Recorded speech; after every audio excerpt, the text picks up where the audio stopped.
සියලුම ආතරයිටිස් රෝග සඳහා රාජපුර හන්දි තෙල ඔබ සුවෙන් තබයි.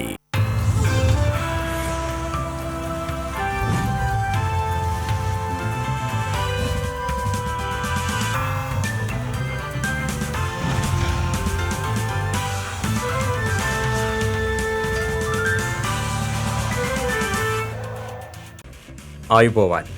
යථාර්ථවාදීව ලෝකයේ දෙස බලන්නට සත්‍ය සිදුවීම් සම්පීඩනයක පුවත් දිගහැරුම ශ්‍රද්ධා රූපවාහිනී 6:30 ප්‍රධාන ප්‍රවෘත්ති විකාශය සමගින් මම ලකිඳුළු අංග ප්‍රථමයෙන් සිරස්තල.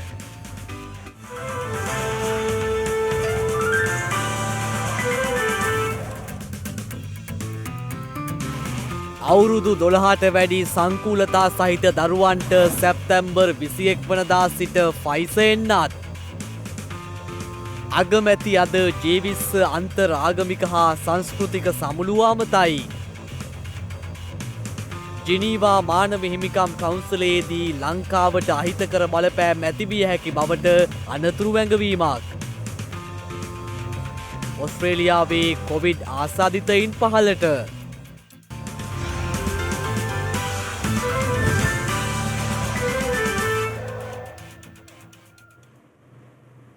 මෙරට එන්නත් කරන වැඩසටහන යටතේ පූර්ණ එන්නත්කරණයට ලක් වූ පිරිස කෝටියේ සීමාව පසුගියදා ඉක්මවා ගියා. ඒ අනුව එන්නත් කරන වැඩපිළිවෙල යටතේ පාසල් ළමුන් වෙතද කොවිඩ් මර්ධන එන්නත් ලබා දීම කෙරෙහි මෙවන විට සෞඛ්‍යංශවල අවධානය යොමුව තිබෙනවා. මේ අතර මෙරටින් වාර්තා වන සමස්ත කොවිඩ් මරණ සංඛ්‍යාව ඊයේ දිනේ 11,000 සීමාව ඉක්මවා ගියා.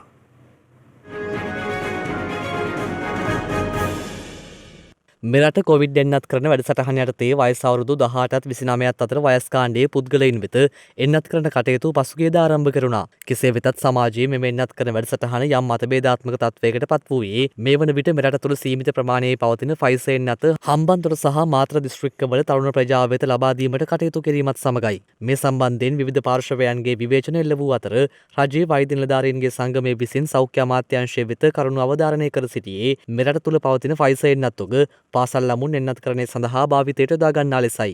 ඒ මේ වනතෙක් ලෝක සෞඛ්‍ය සංවිධානයේ දරුවන් සඳහා අනුමත එකම එන්නත ෆයිසර් එන්නත බවට කරුණු දක්වමින්. එසේම පසුගියදා ශ්‍රී ලංකා වෛද්‍ය සංගමයේදී ඉදිරිපත් කරන ලද එන්නත් කරන යෝජනාවලියේද සංකූලතා සහිත දරුවන් සඳහා ෆයිසර් එන්නත් මාත්‍රා දෙකක් යෝජනා කර සිටියා. එවන් පසුබිමක් තුළ වයස අවුරුදු 12ට වැඩි දිගු කාලීන රෝග සහිත දරුවන්ට සැප්තැම්බර් 21 වෙනිදා සිට ෆයිසර් එන්නත ලබා දීමට නියමිතව තිබෙනවා. ඒ අනුව ශ්‍රී ලංකා ළමා රෝග විශේෂඥ වෛද්‍යවරුන්ගේ විද්‍යායතනය සඳහන් කළේ රජයේ රෝහල්වලදී දරුවන්ට අදාළ එන්නත ලබා දීමට කටයුතු කරන බවයි. එසේම ඉදිරියේදී ෆයිසර් එන්නත් මාත්‍රා මිලියන 4ක් මෙරටට ලැබීමට නියමිත අතර එම එන්නත් ඔගේද පාසල් දරුවන් සඳහා අවශ්‍යතාවය මත යොදා ගැනීමට බලාපොරොත්තු වන බවයි රාජ්‍ය අමාත්‍ය චන්න ජයසුමන මහතා සඳහන් කළේ. විශේෂයෙන්ම ළමයි 100ට අඩු ග්‍රාමීය ප්‍රදේශවල තියෙන පාසල් මුලින් ආරම්භ කරන්න තමයි අවධානය යොමු කරලා තියෙන්නේ. මොකද පොදු ප්‍රවාහන සේවා භාවිතා කරන්නේ නැතුව තමයි ගොඩක් මේ පාසල් පවත්වාගෙන යන්නේ. ඒ වගේම ෆයිසර් එන්නත් මාත්‍රා මිලියන 4ක් ලක්ෂ 40ක් ඔක්තෝබර් මාසයේදී ශ්‍රී ලංකාවට ලැබෙන්න නියමිතයි. එම එන්නතුත්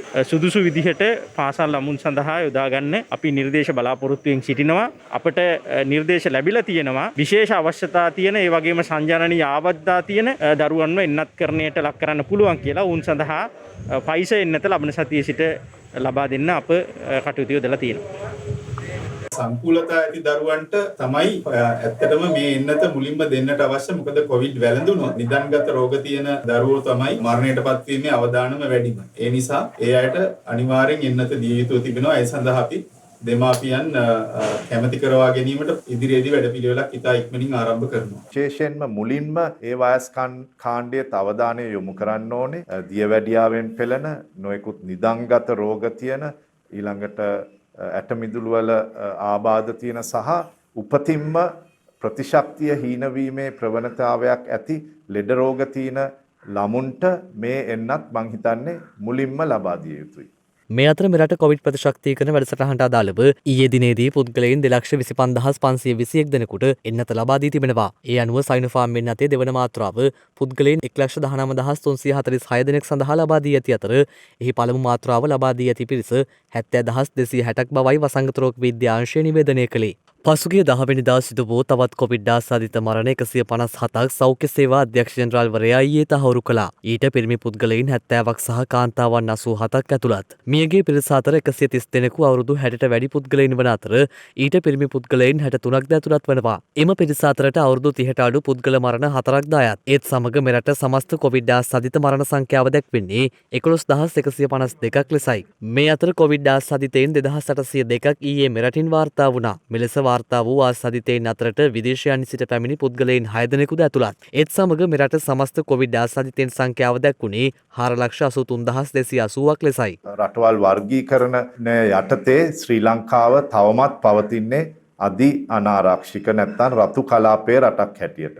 මේ තත්වයෙන් මිදිලා හොඳ අතට ඒමනම් අපගේ රෝගීන් ප්‍රමාණය දිනකට 950කට වඩාවත් අඩු කරගෙන කරන පරීක්ෂණ වලින් දුනා ගන්නා රෝගීන් ප්‍රමාණය 2.5 දක්වා පමණ අඩු කරගත යුතුයි.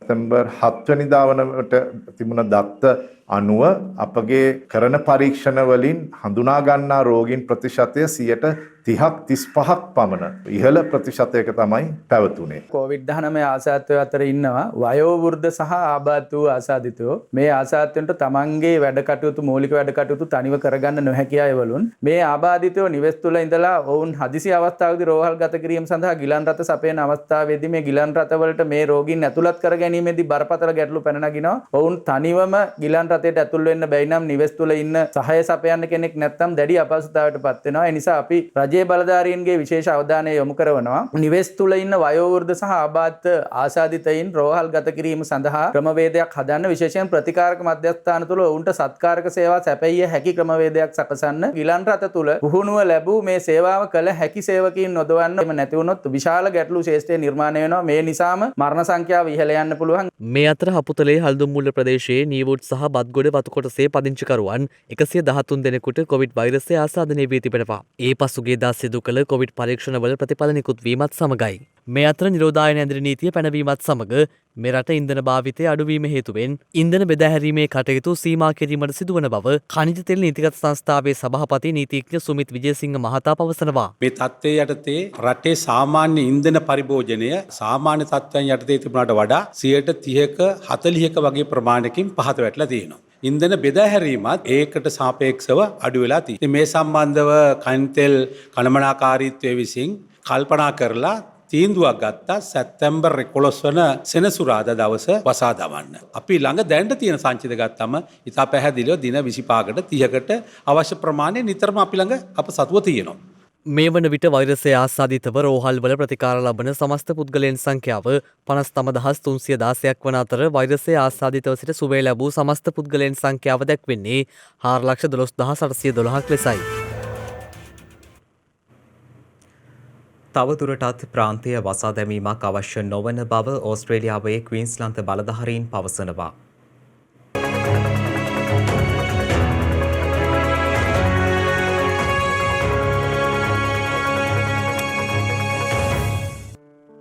පසුගිය පැය 24 තුළ කිසිදු කොවිඩ් ආසාදිතයෙකු හමු නොවීම නිසා තවදුරටත් ප්‍රාන්තයේ වසා දැමීමක් අවශ්‍ය නොවන බව ඕස්ට්‍රේලියාවේ තුන්වන ජනාකීර්ණතම ප්‍රාන්තය වන ක්වීන්ස්ලන්ත බලධාරීන් ප්‍රකාශ කර තිබෙනවා. පෙර දිනේ ආසාදිතයින් 5 දෙනෙකු හමු වීම නිසා එලෙස සීමාවන් පැනවීමට සිදුව හැකි බවට ප්‍රාන්ත අග්‍රාමාත්‍යවරිය අනතුරු අඟවා තිබුණා. කෙසේ නමුත් තවදුරටත් නව ආසාදිතයින් හමු නොවීම නිසා එලෙස නිරෝධායන සීමාවන් පැනවීමට අපේක්ෂා නොකරන බවයි ප්‍රාන්ත බලධාරීන් අවධාරණය කර ඇත්තේ.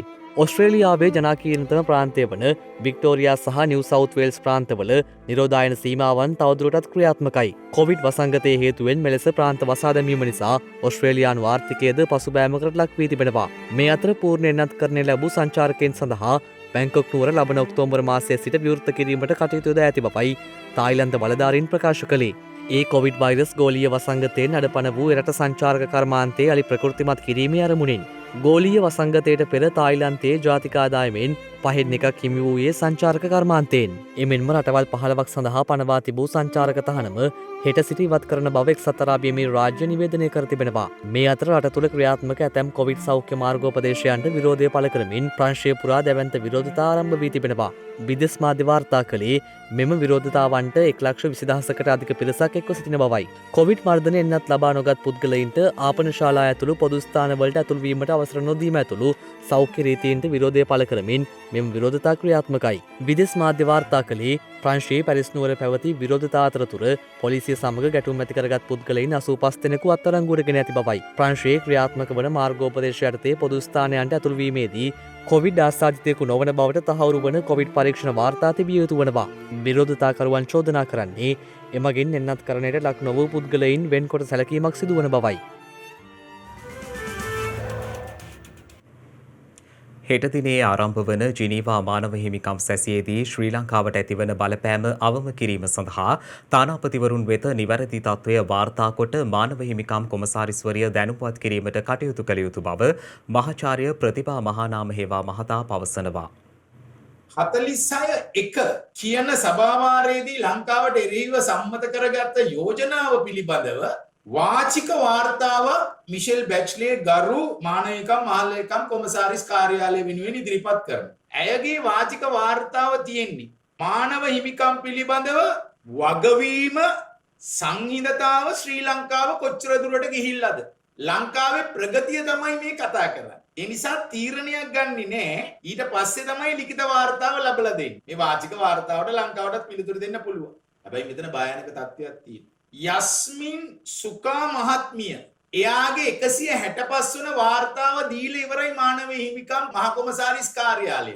ඒකේ තියෙනවා ශ්‍රී ලංකාවේ වද හිංසාව පැහැරගෙන යාම අඛණ්ඩව සමදා සිදු වෙනවායි. ඒකට සාක්ෂි මුකුත් දීලා නැහැ. එතකොට ඒක බලලා තමයි මානව හිමිකම් මහ කොමසාරිස්වරිය වාචික දේශනය කරන්නේ. තවත් වාර්තා රාශියක් ගිහිල්ලා තියෙනවා. ඒ වගේම ඊයේ පෙරේද සම්මත කරගත්ත හදිසි අවස්ථාව. හදිසි අවස්ථාව මත හදිසි අවස්ථාව රෙගුලාසිත් දැන් දාලා තියෙනවා. හැබැයි ඒවා දාලා තියෙන්නේ ආහාර සැපයීම සඳහා. නමුත් මේ වෙනකොට විවිධ රටවල ලංකාවට එරෙහිව යෝජනා සම්මත කරලා තියෙනවා. මේ ඉන්දියාවේ ප්‍රාන්ත ආණ්ඩුවල පවා මේ හදිස්සි නීති රෙගුලාසි ගෙනල්ලා තියෙන්නේ ද්‍රවිඩ ජනතාව මර්ධනය කරන්න. මෙන්න මේවත් ජිනීවා වලට දැන් සංකේන්ද්‍රණය කරනවා සම්පූර්ණ අසත්‍ය තොරතුරු. ඒ නිසා ලංකාව පැත්තේ sannivedanaye අපි මීට වඩා සවිමත් කරගන්න ඕනේ. තානාපතිවරු දැනුවත් කරන්න ඕනේ. වහාම මානව හිමිකම් කවුන්සිල් රැස්වීම දවසේ උදේ හෝ ශ්‍රී ලංකාවේ නිත්‍ය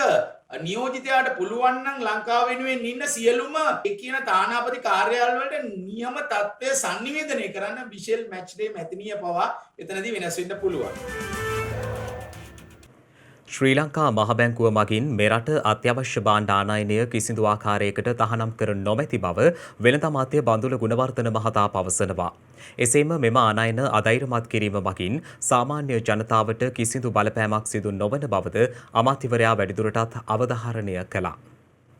නායවර ලිපියන් නිකුත් කරන විට ඒ නායවර ලිපිය නිකුත් කරන අවස්ථාවේදී මාජින් එකක් නැත්තම් ආන්තිකයක් තියන්න පුළුවන් 125ක් තියලා නායවර ලිපිය නිකුත් කළා. එම රටෙන් ඒ භාණ්ඩ තොගය නැව්ගත කළා. ඒ නැවට පටවපු භාණ්ඩ හා සම්බන්ධ නව්වාරපත ඉන්වොයිසිය රක්ෂණ සාතිකය වැනි ලියවිලි ලංකාවේ බැංකුවට එව්වට පස්සේ ඒවා නිදහස් කර ගැනීමට ප්‍රථම ඉතිරි මුදල් ප්‍රමාණය ගෙවලා ඉවරලා භාණ්ඩ නිදහස් කරගන්න පුළුවන් එක ක්‍රමයක්. ඒ ක්‍රමයේ වෙනුවට භාණ්ඩ වර්ග 623ක් සම්බන්ධයෙන් මහා බැංකුව නියම කරලා තියෙනවා. ඒ භාණ්ඩය ආනයනය කරනවා නම් ආනයනය කිරීමට කිසිදු තහනමක් නැහැ. ආනයනය කිරීමේදී අය කරපු බදු වල කිසිම ඉහළ නැංවීමක් කරලා නැහැ. ඒ ණයවර ලිපිය නිකුත් කරන අවස්ථාවේදී මිලියනයක භාණ්ඩ ආනයනය කරනවා නම් මිලියනය රුපියල් වලින් තැන්පතුවක් වශයෙන් තියලා තමයි ආනයනය කරන්න පුළුවන් වෙන්නේ. එයින් අපේක්ෂා කරන්නේ ආනයනය සඳහා විශාල වශයෙන් බැංකුවල ණය ගලාගෙන යාම පාලනය කරලා ආනයන අධෛර්යමත් කිරීම සඳහා තමයි මේ කරලා තියෙන්නේ. ඒ ආනයන අධෛර්යමත් කිරීමෙන් මේ රටේ ජනතාවට හෝ පාරිභෝගිකයන්ට හෝ එහෙම නැත්නම් වෙනත් කිසිම පාර්ශවයකට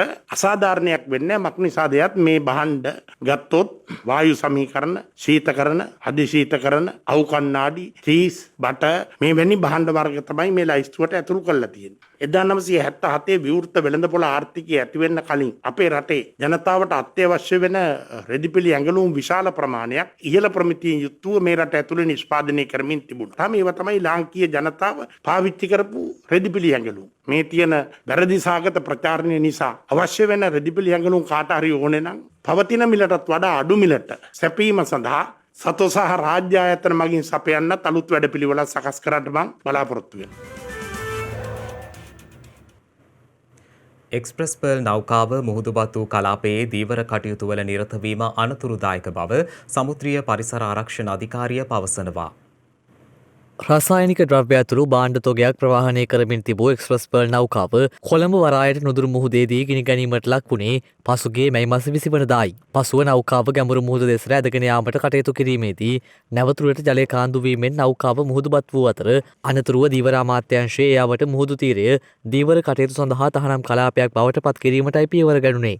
එවැනි පසුබිමක තහනම් කලාපයක් බවට පත් කර ඇති කැපුම්ගොඩ මීගමුව මුහුදු තීරයේ දීවරයින් පිරිසක් ට්‍රෝලින් ක්‍රමය යටතේ දීවර කටයුතුවල නිරත වන ආකාරය පසුගිය දින කිහිපය පුරාම දැකගත හැකි වුණා. කෙසේ වෙතත් මේ සම්බන්ධයෙන් දීවර රාජ්‍ය අමාත්‍ය කාංචන විජේසේකර මහතා සඳහන් කළේ අදාළ දීවර කලාපය තුළ දීවර කටයුතු සිදු කිරීමට තවදුරටත් කිසිසේත්ම අවසර ලබා දී නොමැති බවයි. කිසිවෙක්ට අපි අවසර ලබා දීලා නැහැ මේ ප්‍රදේශවල දීවර කටයුතු සිදු කරන්න. අපි නාවික හමුදාවත් දැනුවත් කරලා තිබෙනවා විශේෂයෙන්ම නිරීක්ෂණ යාත්‍රා මගින් ඒ ප්‍රදේශය ආරක්ෂිත බවට පත් කරන්න කියලා. ඒ තහනම් කලාපයේ බවට පත්වන සියලුම දිනවලදී එම දීවර පවුල් වලට ඒ අවශ්‍ය වන්දි මුදල් ලබා දීම සඳහා අපි ඉල්ලීම් කළා තියෙනවා. උන්ට ඒ වන්දි මුදල් ලබා දෙන්නත් අපි කටයුතු. එහිදී මූලිකම සැලකුවේ දීවරයන්ගේ ජීවිත ආරක්ෂාව අපි දන්නේ නැහැ කොයි ආකාරයේ අනතුරු හානිය උන්ට සිද්ධ වේද කියලා. මුහුද පත්තුලේ තිබෙනවා කන්ටේනර් බහලුම් සහ යම්කිසි අබලි ද්‍රව්‍ය තිබෙනවා. ඉතින් එහිදී දීවරයන්ගේ ආරක්ෂාව, ඔවුන්ගේ උපකරණවල ආරක්ෂාව සහ සෞඛ්‍ය ආරක්ෂාව මූලිකව ගත්තම සලකා බලලා තමයි දීවර දෙපාර්තමේන්තුව මෙම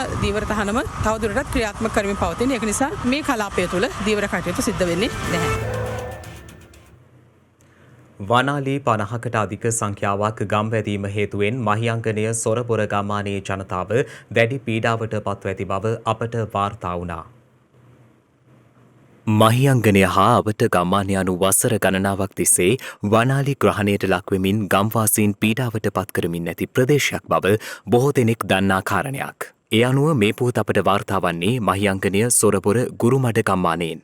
එම ගම්මානයාවට මේ දිනවල වනාලි 50කට අධික සංඛ්‍යාවක් පැමිණ ගම්වාසීන්ට මහත්සේ පීඩා එල්ල කරන බවයි ගම්වාසීන් පවසන්නේ. ඔක්කොම පොඩි වෙලා පොල් බාරි ගස් ගලවන මුං යට ගා මිනිස්සුන්ගේ මුං යට වලින් වැඩක් නැහැ. ඒක ඔක්කොම විනාශ කරනවා. ඔක්කොම පාලු කරලා තියෙන්නේ මේ අලින්ගෙන් කරදරේ. ගොයන් වපුරපුවක් කනවා මුං යටක් කනවා. අපිට ජීවත් වෙන්න විදියක් නැහැ. අපි ඊට වැඩි හොඳ අපිට වහල් ටිකක් දීලා මරලා දානවා. ගම්වාසීන් සඳහන් කරන්නේ වනජීවි නිලධාරීන් නොපැමිණීම, අලිවැටි ප්‍රමාණවත්ව නොලැබීම ආදී කරුණු හේතුවෙන් ඔවුන් දැඩි පීඩාවට පත්ව ඇති බවයි. එලවන්න එන්න කිව්වත් එන්නෙත් නෑ. ඇවිල්ලා භාගයක් දුර එලව දාලා යනවා යන්න.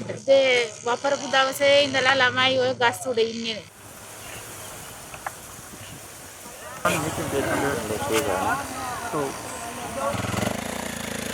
තිරිසන් සත්තුන්ට දොස් කියන්න බෑ මහත්ය මෙතින්. මේකේ කිසිම වැඩපිළිවෙලක් නෑ. මේ ඉන්න ජනතාව රැකෙන්නේ රජයකෙන්නේ. අපි ඡන්දෙ දීලා පත් කරගත්තේ ඒකට. ඒගොල්ලන් මාධ්‍යයට ඇවිල්ලා කියන සූරංගනා කතා ඒගොල්ලන්ට බත සපයන අපිට නෑ මහත්යෝ මෙතන.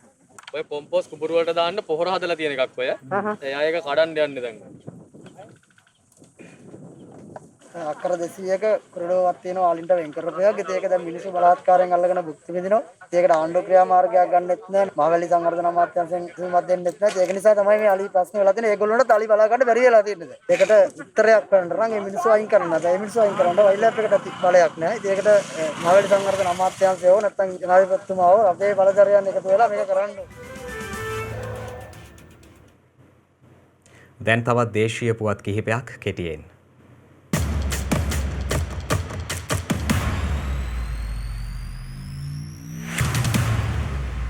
තේ ප්‍රතිඅපනයනය සම්බන්ධයෙන් ශ්‍රී ලංකා තේ මණ්ඩලය කරුණු පැහැදිලි කිරීමේ නිවේදනයක් නිකුත් කර තිබෙනවා. එමගින් පෙන්වා දෙන්නේ ශ්‍රී ලංකාවේ තේ නිෂ්පාදනයෙන් 90%ක්ම සාම්ප්‍රදායික තේ නිෂ්පාදන බවයි. එම තේ වර්ග ආනයනයට කිසිසේත් අවසර ලබා දී නොමැති අතර විශේෂිත තේ වර්ග පමණක් ප්‍රතිඅපනයනයට රෙගුලාසි පනවා ඇති බවයි තේ මණ්ඩලය සඳහන් කළේ. එහිදී ප්‍රතිඅපනයනය සඳහා ආනයනය කිරීමේ අවසරය ලැබෙන්නේ විශේෂිත තේ වර්ග වන ඩාජීලින්, ඇසෑම්, CTC සහ හරිත තේ ප්‍රධාන ශ්‍රේණි සඳහා පමණක් වන අතර ඒ සඳහා බැංකුව අප ලබාගත යුතු වනවා. නව චක්‍රලේඛ මගින් දක්වා ඇත්තේ මෙම තේ වර්ග සඳහා අවම වශයෙන් දේශීය තේ 30%ක්වත් එකතු කළ යුතු බව පමණක් බවයි ශ්‍රී ලංකා තේ මණ්ඩලය අවධාරණය කළේ.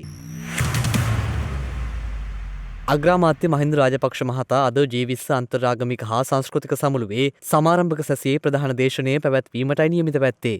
අද දිනේ බොලොඤ්ඤාහි පැවැත්වෙන මෙම සමුළුවට සහභාගී වීම සඳහා අග්‍රාමාත්‍යවරයා ඇතුළු දූත පිරිස පෙරේදා දිවයිනෙන් පිටත්ව ගියා. මෙවර එම සමුළුවේ තේමාව සංස්කෘතීන් අතර සාමය, ආගම් අතර අවබෝධය යන්නයි. දින 3ක් පුරා පැවැත්වෙන G20 අන්තර්ජාතික ආගමික හා සංස්කෘතික සමුළුවට සමගාමීව අග්‍රාමාත්‍යවරයා රාජතාන්ත්‍රික හමුවීම් කිහිපයකටද එක්වීමට නියමිත බව අග්‍රාමාත්‍ය කාර්යාලය සඳහන් කළා.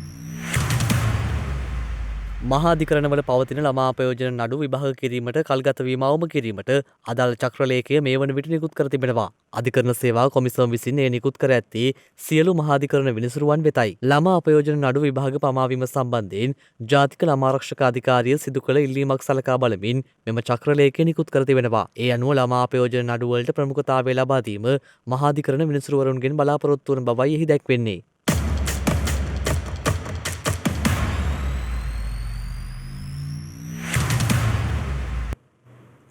ඔබේ ජීවිත පෙරවදනට අපි මේ කියන පසුවදන ගලපා ගන්න. අභියෝග එක්ක නැගිටින විදිය පෙරවදනට එක් කරගන්න.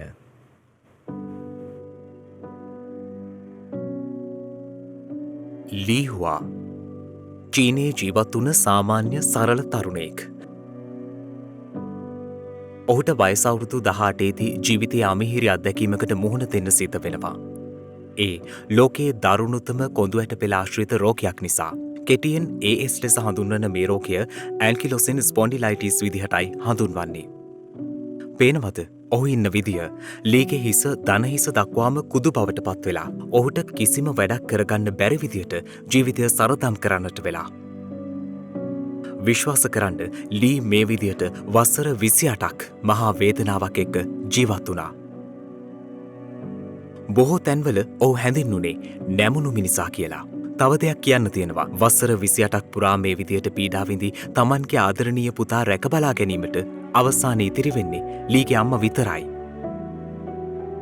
ඒත් කුමක් හෝ වාසනාවකට ලී සුවපත් කරන්න වෛද්‍යවරුන්ට මාර්ගයක් හමු වෙනවා. ඒත් ඒක ජීවිතය සහ මරණය අතර සටනක්. එක් අවස්ථාවක සෙන්ෂෙන් රෝහලේ වෛද්‍ය ටාවෝ හූරියන් නැමැති තිරියවන්ත මිනිසා ලීගේ ජීවිතය තම වගකීම බවට පත් කරගන්න ඉදිරිපත් වෙනවා.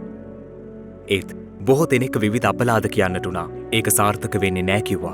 ඔහු තමා පිළිබඳ විශ්වාසය පදනම බවට පත් කරගනිමින් තව කෙනෙකුට ජීවිතය දෙන්න සැලසුම් ක්‍රියාත්මක කරනවා.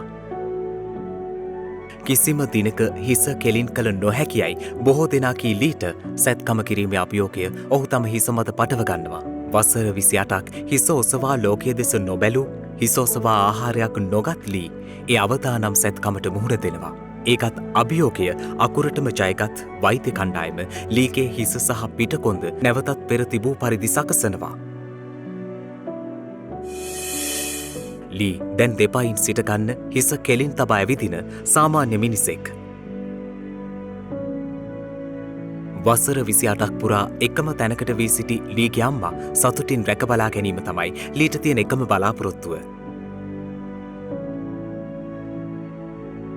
අවලාද හමුවේ තවත් කෙනෙකු වෙනුවෙන් අභියෝග ජයගන්නට මිනිස්සුන්ට පුළුවන්. වෛද්‍ය ටාවෝ හූරි ලෝකයට මේ බව ඔප්පු කළේ නැවුණු මිනිසා කෙලින් කරමින්. අවසානයේදී අපි කියන මේ පසුවදට ඔබේ ජීවිතයේ පෙරවදනට ගලපගන්න. තව කෙනෙකුගේ සතුට දියුණුව වෙනුවෙන් ඕනෑම අභියෝගයකට මුහුණ දීමට හැකි මිනිස්සු ලෝකයේම සතුටින් තබන්නට වෙහෙසෙනවා. ඒ වගේම ඔබට තියෙනවද ලීට තරම් අභියෝග? පොඩ්ඩක් වෙලාව අරන් ඒ ගැන හිතලා බලන්න. ඉතින් සමහර විට මහා මෙරක් තරම් අභියෝග තියෙනවා කියලත් ඔබට හිතෙන්න පුළුවන්. නැගිටින්න. ජීවිත අභියෝගවලට අභියෝග කරන්න පුළුවන් දවසක් එනකම් නැගී සිටින්න උත්සාහ කරන්න.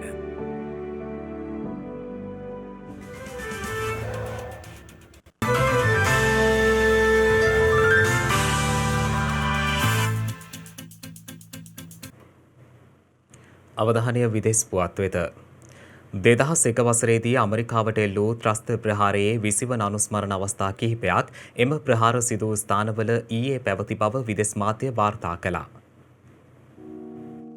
ඇමරිකාවේ වොෂින්ටන් සහ නිව්යෝක් නගර ඉලක්ක කරමින් එල්ල වූ ත්‍රස්ත ප්‍රහාරවලට වසර 20ක් සපිරීම නිමිත්තෙන් පැවැත්වුණු අනුස්මරණ උත්සවය නිව්යෝක් ඇතුළු ප්‍රහාරයේ මර්මස්ථානවලදී ඊයේ සිදු කෙරුණා. ඒ ඇෆ්ගනිස්තානයෙන් ඇමරිකානු හමුදා ඉවත් කර ගැනීම සහ තලිබාන්වරු යලි බලයට පැමිණීමේ පසුබිම මැදයි.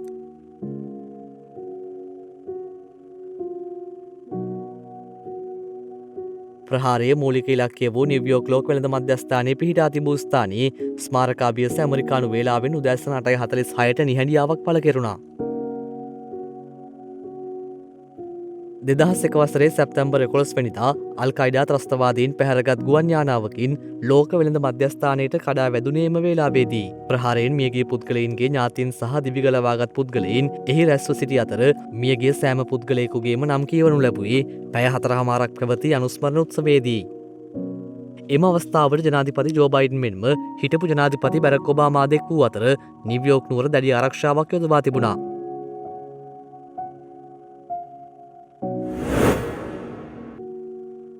මේ අතර පාකිස්තාන ජාත්‍යන්තර ගුවන් සේවය හෙට සිට ඇෆ්ගනිස්තානයේ කාබුල් නුවර වෙත ගුවන් ගමන් යළි ආරම්භ කරන බව එහි ප්‍රකාශකයෙකු ප්‍රංශපුවත් සේවයට ප්‍රකාශ කර තිබෙනවා. ඒ අනුව පසුගිය අගෝස්තු 15 වෙනිදා තලිබාන් සංවිධානය ඇෆ්ගනිස්තානයේ බලය අත්පත් කර ගැනීමෙන් පසු එරට වෙත වාණිජ ගුවන් ගමන් අරඹන ප්‍රථම ගුවන් සේවය වන්නේ පාකිස්තාන ගුවන් සේවයයි. තලිබාන් වරුන් බලයට පැමිණීමෙන් අනතුරුව පසුගිය අගෝස්තු 30 වෙනිදා දක්වා ඇෆ්ගනිස්තානයෙන් විදේශකයන් සහ ඇෆ්ගන් සිවිල් වැසියන් 1,20,000කට වැඩි පිරිසක් ඉවත් කරගැනුණා. එම මෙහෙයුමේදී මෙන්ම පිවිසුමට එල්ල වූ ISIS බෝම්බ ප්‍රහාරයෙන් කාබුල් ගුවන් තොටුපළට හානි රැසක් සිදු වුණා.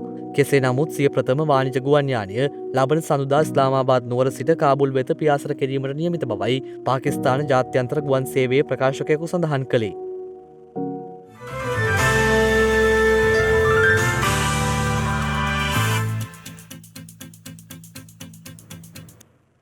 දිනක සටහන් නිමවන්නට මත්තෙන් හෙට දවසේ වැදගත්කම ගැනයි මේ අවධානය.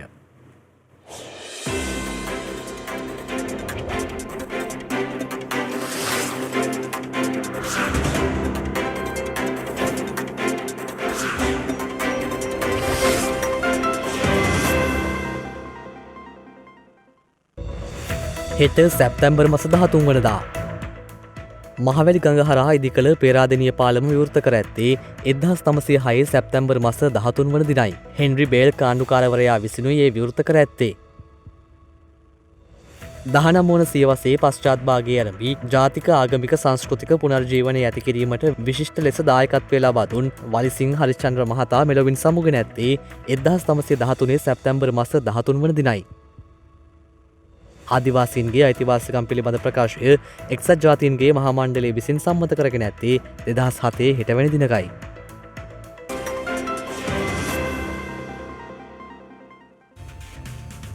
ඒ සමගින් ශ්‍රද්ධා ප්‍රධාන ප්‍රවෘත්ති විකාශය නිමාවට පත්වනවා. හමුවෙමු හෙටත් සවස 6:30ට. පෙරවන් සරණයි. නමෝ බුද්ධාය.